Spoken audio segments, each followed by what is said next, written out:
안녕하세요. 인문학을 요리하는 남자, 인문학 셰프 세범입니다. 자, 우리 앞선 세미나 부분에서는 갈퉁 선생님의 견해를 중심으로 폭력의 범주에 대해서 살펴보았습니다. 자, 그래서 폭력은 의도적으로 직접 상대방의 신체에 상해를 가하는 직접적 폭력을 넘어서 상대방의 잠재 가능성 실현을 방해하는 요인까지 폭력이다. 즉 간접적 폭력도 폭력이다. 그리고 그 유형은 자, 구조적 그리고 문화적 폭력으로 나누어 볼 수 있다. 이렇게 살펴봤어요. 자, 그러면 이번 세미나부터는 이 갈퉁의 견해를 중심으로 갈퉁이 의미하는 그 세 가지 폭력들 사이의 관계를 한번 짚어보도록 하겠습니다. 자, 문화적 폭력, 구조적 폭력, 직접적 폭력은 폭력의 삼각형에 비유할 수 있습니다. 즉, 세 차원의 폭력은 서로 긴밀하게 연결되어 서로의 악의적 힘을 강화하는 역동성을 보입니다. 자, 예를 들어 구조적 폭력으로서 남녀차별과 인종차별을 정당화하는 법은 여성과 소수 인종에 대한 직접적 폭력을 조장하고 부추기게 됩니다. 나아가서 이러한 사회의 분위기는 대중매체를 통해 전파됩니다. 그 결과 대중은 차별을 당연시하는 문화적 폭력에 노출되지요. 자, 이러한 악순환은 구조적, 직접적, 문화적 폭력 중 어떠한 유형의 폭력에서도 촉발될 수 있어요. 즉 무작위적으로 발생하여 세 유형 간의 폭력성은 강화될 수 있습니다. 자, 이 갈등이라는 부분이 폭력의 삼각형에서 결국 강조하고 싶은 것은 세 차원의 폭력, 즉 직접적, 구조적, 문화적 폭력은 서로가 서로에게 긴밀하게 영향을 미친다는 것이죠. 자, 예를 들어서 자, 직접적 폭력을 A라고 하고 구조적 폭력을 B, 문화적 폭력을 C라고 할게요. 자, A, B, C라고 합시다. 자, 결국 갈등께서 강조하고 싶은 건 A, B, C 중에 어떤 지점에서 폭력이 발생하든 이것은 B와 C로 영향을 미치게 되게 된다. 자, 그리고 B에서 어, B에서 발생한 폭력은 B에서만 끝나는 것이 아니라 이것이 다시 A와 C에도 영향을 준다.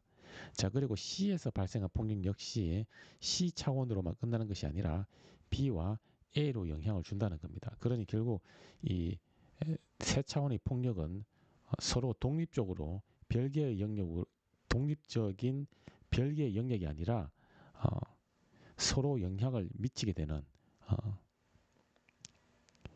일종의 유기적 관계를 형성하고 있다. 이렇게 우리가 볼 수가 있습니다. 그래서 직접적, 구조적, 문화적 폭력으로 폭력의 이 개념을 나눌 수 있지만 그렇다고 해서 이 세 차원의 폭력이 독립적으로 전혀 영향을 미치지 않는 그런 관계가 아니라 세 차원의 폭력이 서로 밀접하게 관계를 맺고 영향을 미치는 그런 관계다 이렇게 볼 수가 있어요. 그래서 예를 들어서 문화적 폭력이 발생하면 이 문화적 폭력이 구조적 폭력과 그리고 직접적 폭력으로 이어지고 구조적 폭력이 발생하면 이 구조적 폭력은 문화적 폭력과 직접적 폭력으로 이어지고 직접적 폭력 역시 문화적 폭력과 구조적 폭력으로 이어진다. 이것이 폭력의 삼각형을 통해서 갈tun께서 강조하고 싶은 입장이다 이렇게 볼 수가 있습니다. 자, 계속 이어서 이상에서 언급한 폭력에 대한 논의는 평화를 바라보는 관점으로 확장될 수 있습니다. 먼저 소극적 평화는 군사적 충돌로서 전쟁이나 테러와 같은 물리적 폭력이 없는 상태입니다. 군사적 충돌이나 테러와 같은 물리적 폭력은 직접적 폭력 사이의 격돌이라고 볼 수 있어요. 그러니 소극적 평화는 직접적 폭력을 전제로 작동하는 평화관이라고 할 수 있습니다. 자, 이 갈등은 폭력의 개념을 바탕으로 평화에 대한 관점을 정립하는 차원으로 논의를 발전시키고 있습니다.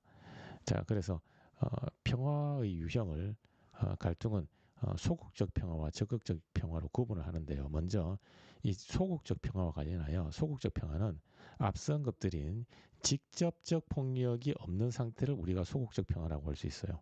그래서 예를 들면 군사적 충돌이나 전쟁, 테러 이러한 것들은 직접적 폭력에 해당되거든요. 이러한 직접적 폭력이 없는 상태, 이것을 소극적 평화로 갈등은 분류를 하고 있습니다. 자, 계속해서 이어서 다음은 적극적 평화는 직접적 폭력은 물론이고 간접적 폭력으로서 구조적 폭력과 문화적 폭력도 없는 상태입니다. 즉 적극적 평화는 전쟁이나 테러 같은 직접적 폭력이 없는 상태를 포함하는 것은 물론이고 간접적 폭력까지도 없는 상태를 의미합니다. 자, 그래서 적극적 평화의 실현은 전쟁과 폭력이 없는 상태에서 한 걸음 더 나아갑니다. 즉 적극적 평화는 사회 제도의 결함에서 비롯되는 각종 차별, 빈곤, 정치적 억압과 같은 구조적 폭력과 종교나 대중매체를 악용하여 저지르는 문화적 폭력이 없는 상태를 말합니다.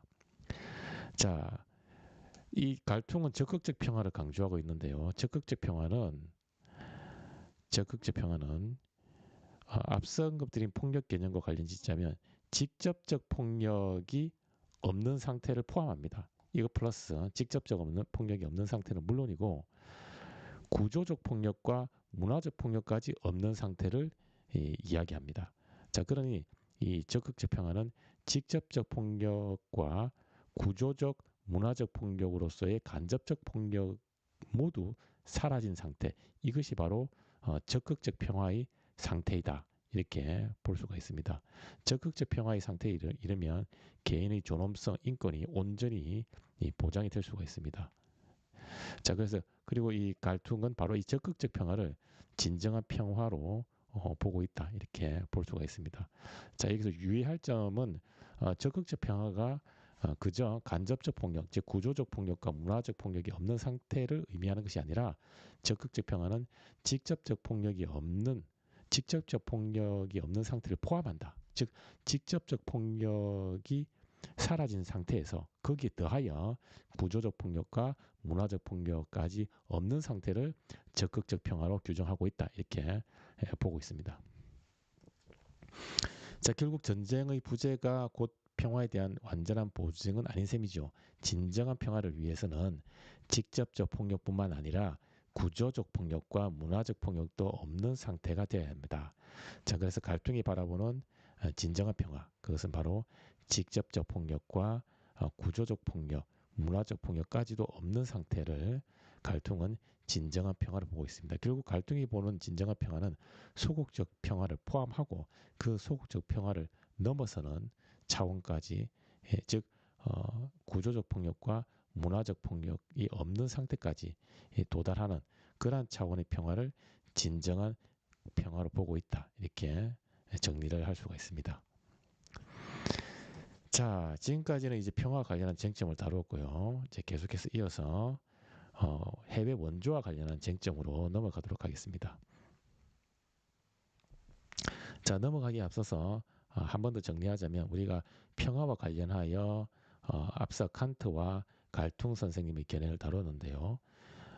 특히 이 칸트 선생님이 강조하신 평화연맹, 이 평화연맹에 따르면 모든 개별 국가가 독립적 주권을 유지한 상태로 그 모든 개별 국가가 전쟁을 종식하기로 합의하는 것, 이것이 평화연맹이었고, 그리고 이 평화연맹은 평화조약이나 휴전조약보다 영구평화에 훨씬 더 가까이 다가갈 수 있는 하나의 중요한 장치다, 이렇게 우리가 볼 수가 있습니다. 그래서 영구평화에 가장 가까이 다가갈 수 있는 장치는 바로 평화연맹이다, 이렇게 볼 수가 있고요.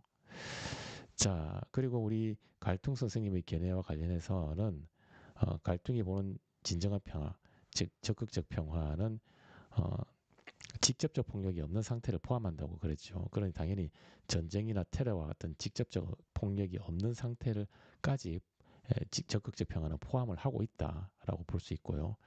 거기에 대하여 구조적 폭력과 문화적 폭력까지 사라진 상태, 이것을 진정한 적극적 평화다, 이렇게 볼 수가 있습니다. 자, 그리고 또 한 가지 우리 갈퉁 선생님께서 그 폭력의 삼각형을 통해서 직접적, 구조적, 문화적 폭력들은 서로가 서로에게 영향을 미치는 관계에 놓여 있다. 자, 이런 점을 우리가 한 번 더 음, 이 사상가들의 견해를 이해하는 디딤돌로 한 번 더 다질 필요가 있고요. 자, 이어서 이제 해외 원조와 관련한 쟁점으로 넘어가겠습니다. 자, 해외 원조와 관련하여 첫 번째 등장하는 학자분이 바로 싱어입니다. 싱어. 싱어의 견해를 먼저 살펴보도록 하겠습니다. 자, 해외 원조는 도덕적 의무입니다. 자, 우리는 빈곤과 질병으로 고통받는 약자를 도와야 합니다.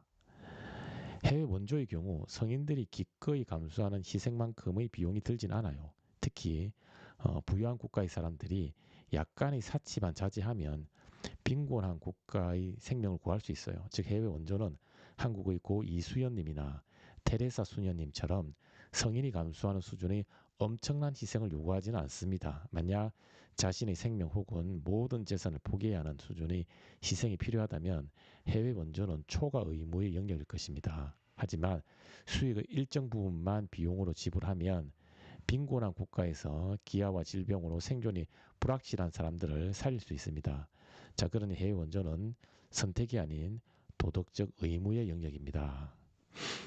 자, 먼저 우리 해외 원조, 빈곤한 국가에서 질병과 기아로 생존의 위협에 처한 그런 사람들을 돕는 해외 원조가 어, 선택의 문제이냐 아니면 의무의 문제이냐 이와 관련하여 싱어라고 하는 분은 해외 원조는 도덕적 의무의 영역이다 이렇게 규정을 하고 있습니다. 왜 의무의 영역인가? 약간의 희생만 감수하면 그 감수한 희생에 못지않은 그 희생에 약간의 희생에 들인 비용보다 훨씬 많은 이익을 우리가 기대할 수 있다는 겁니다. 그 이익이 바로 뭐냐? 빈곤한 국가에서 생존의 위협에 처한 사람들을 우리가 도울 수 있다는 것이죠. 자, 예를 들어서 한 10만 원 정도 희생을 하여 빈곤한 국가의 사람들 10명의 목숨을 살릴 수 있다면 충분히 해볼 만한 가치가 있다는 것입니다. 그래서 싱어 선생님은 이 해외 원조를 해도 되고 안 해도 되는 그러한 선택의 문제가 아니라 도덕적 의무의 영역으로 간주하고 있습니다. 자, 이어서 해외 원조를 도덕적 의무로 간주하는 근거로서 이익의 평등한 고려의 원칙 혹은 이익평등 고려의 원칙을 제안합니다. 이익의 평등한 고려의 원칙에 따르면 어떤 존재가 고통을 감수할 수만 있다면 그 존재를 도덕적으로 고려합니다. 즉 고통을 감지할 수 있는 존재는 다른 존재를 위한 수단으로 취급받지 않을 도덕적 지위를 확보합니다. 따라서 어떤 존재가 인간이든 인간이 아닌 동물이든 그리고 그 인간의 국적, 인종, 종교, 성별이 무엇이든 고통을 감지할 수만 있다면 우리는 그 존재를 도덕적으로 고려해야 합니다. 즉 어떤 존재가 고통을 느낄 수만 있다면 우리는 그 존재에게 도덕적 지위를 부여해야 합니다. 자, 앞서 언급드린 것처럼 이 싱어라고 하는 분은 해외 원조를 해도 되고 안 해도 되는 선택의 문제가 아니라 도덕적 의무의 영역으로 이분은 간주를 하고 있습니다. 그리고 도덕적 의무의 영역으로 간주하는 그 정당화 근거로서 이익평등 고려의 원칙을 제안하고 있어요. 이 이익평등 고려의 원칙에 따르면 어떠한 존재를 도덕적으로 고려해야 되는 것, 도덕적으로 배려해야 되는 이유는 즉 그 존재를 수단으로 취급하지 말아야 되는 이유는 그 존재가 고통을 감지할 수 있다는 사실에서 비롯한다는 거예요.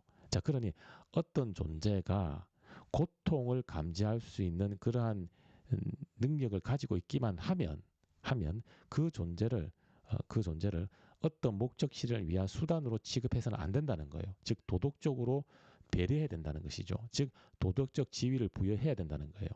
바로 이것이 이익평등 고려의 원칙이 지향하는 이익평등 고려의 원칙이 나아가고자 하는 방향성입니다.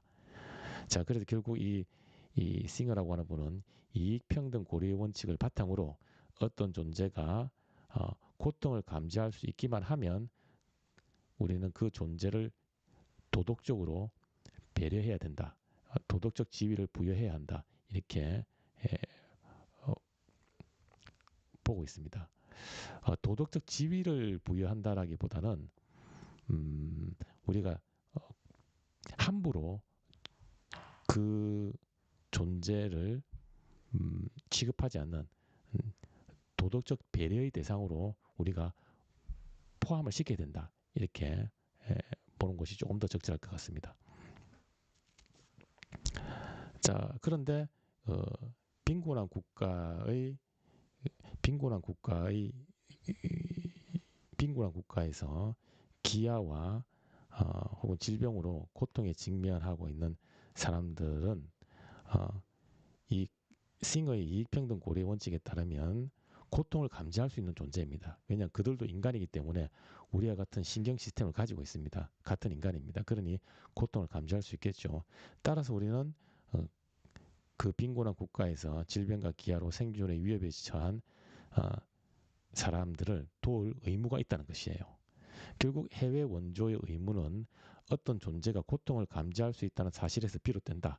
이것이 바로 싱어의 입장이다. 이렇게 우리가 볼 수가 있습니다.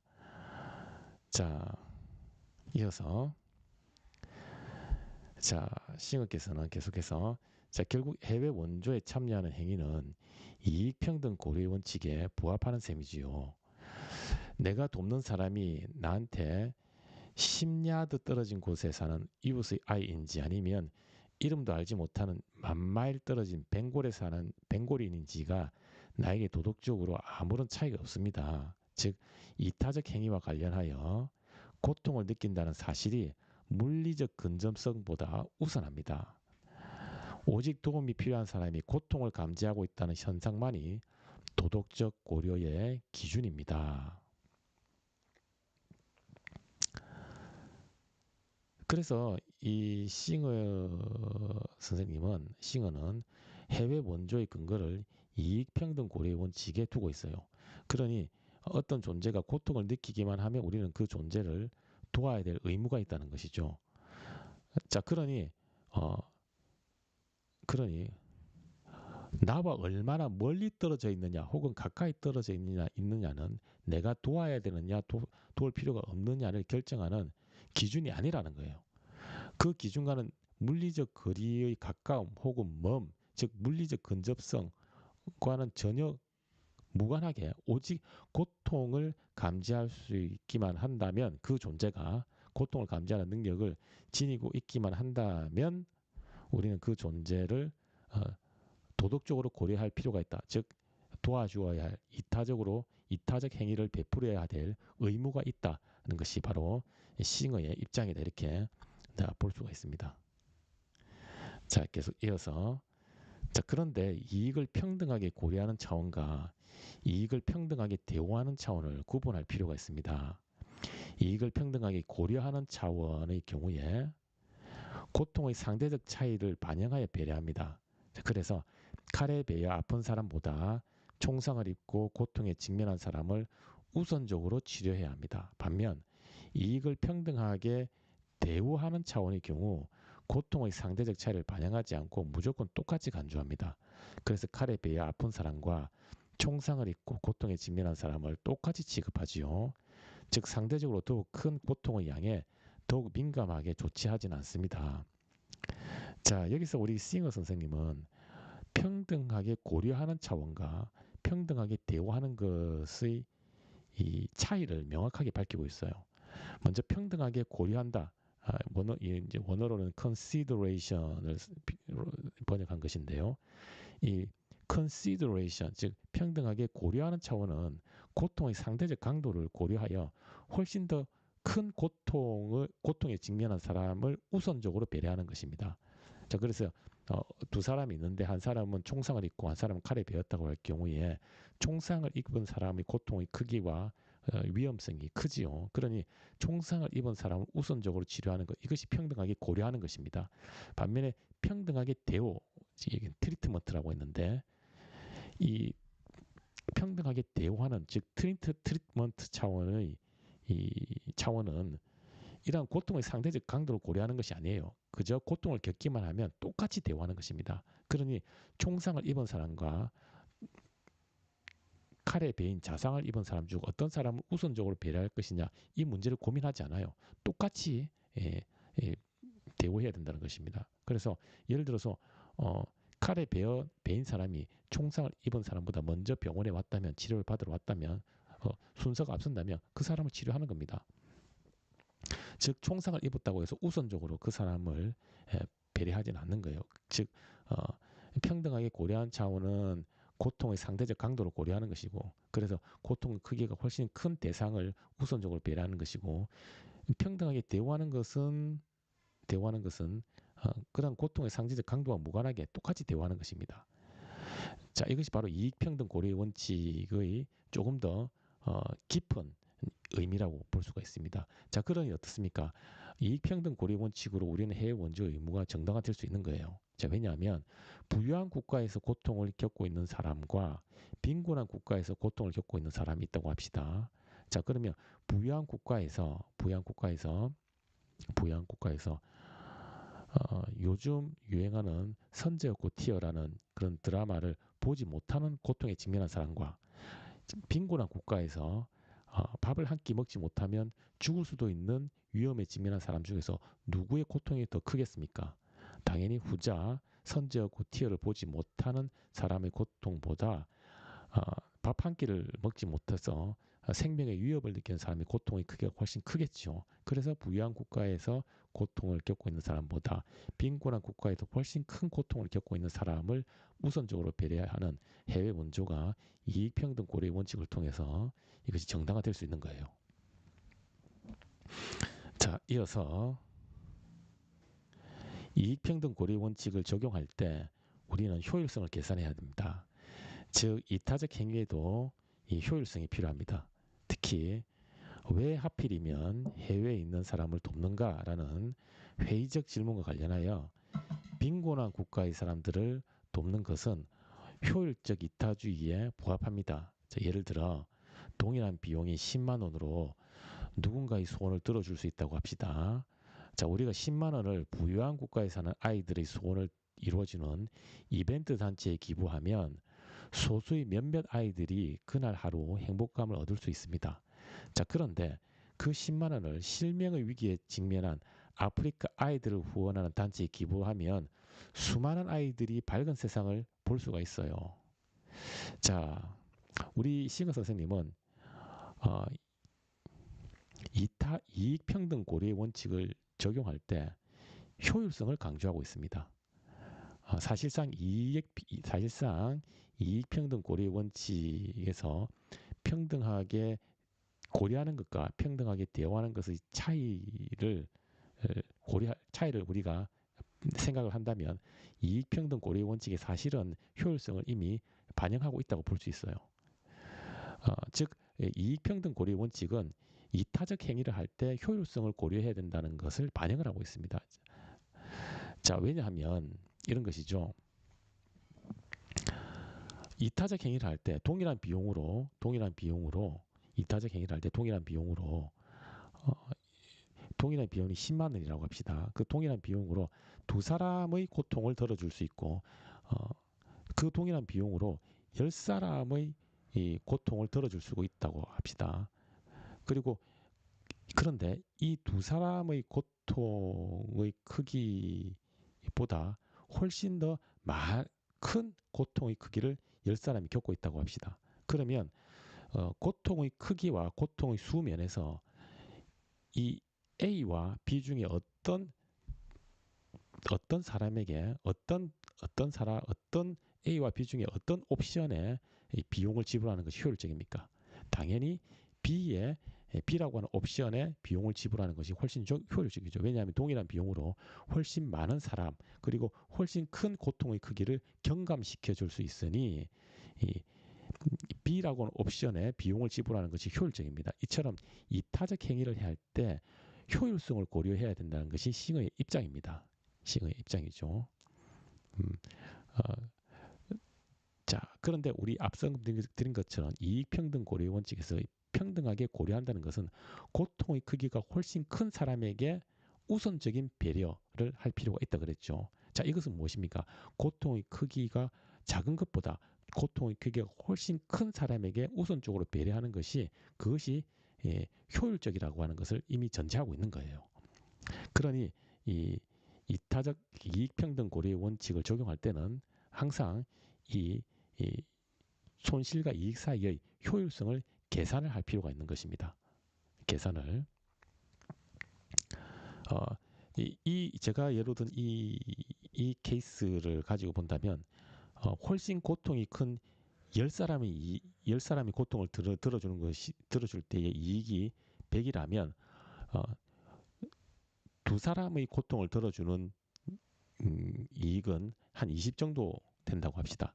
자, 그러면 이 B라는 옵션을 택할 때 우리는 20이라고 하는 고통을 들어주는 옵션을 포기해야 됩니다. 즉 20이라는 손실을 감수하지만 100이라는 고통을 들어줄 수 있는 이익을 우리가 기대할 수 있기 때문에 이것이 B라는 옵션이 훨씬 효율적이라는 겁니다. 즉 이타적 행위를 할 때도 우리는 효율성을 고려해야 된다. 즉 이타적 행위를 할 때도 손실과 이익이라고 하는 계산을 바탕으로 이타적 행위가 이루어져야 한다는 것이죠. 자, 계속해서 이어서 자, 해외 원조와 관련하여 우리 롤스라고 하는 학자분께서 등장하셨습니다. 자, 롤스라는 선생님의 우리 견해를 우리가 살펴보기에 앞서서 앞서 언급한 우리 싱어 선생님 견해를 한 번 더 정리를 좀 하겠습니다. 제가 강조드렸듯이 우리 싱어 선생님은 이 이타적 행위를 할 때 이 효율성을 고려해야 된다는 측면을 굉장히 강조를 하고 있습니다. 그리고 이 이타적 행위는 특히 해외 원조와 관련한 이타적 행위는 싱어 선생님의 견해에 따르면 이익평등 고려의 원칙을 통해서 정당화된다고 했고, 그리고 그러한 이타적 행위는 마더 테레사와 같은 사람이 감수할 수 있는 엄청난 희생을 요구하는 게 아니에요. 해외 원조로서의 이타적 행위는 아주 감내할 만한 사소한 정도의 희생만 감수하면 되기 때문에 이 해외 원조는 선택이 아닌 의무의 영역으로 규정한다라고 했고, 이 이익평등, 특히 이익평등 고려 원칙에서 평등하게 고려하는 것과 평등하게 대우하는 것의 차이를 명확하게 했습니다.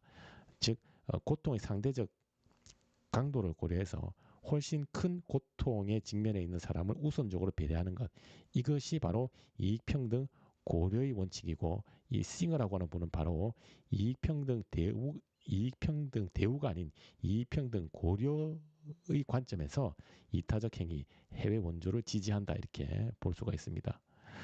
자, 그리고 이 싱어 선생님께서 이 강조하시는 이익평등 고려의 원칙은 바로 고통을 느끼게만 하면 우리는 그 존재를 도덕적으로 배려할 필요가 있다는 거예요. 즉 목적을 위한 수단으로 함부로 취급해서는 안 되고 배려를 해야 된다는 것입니다.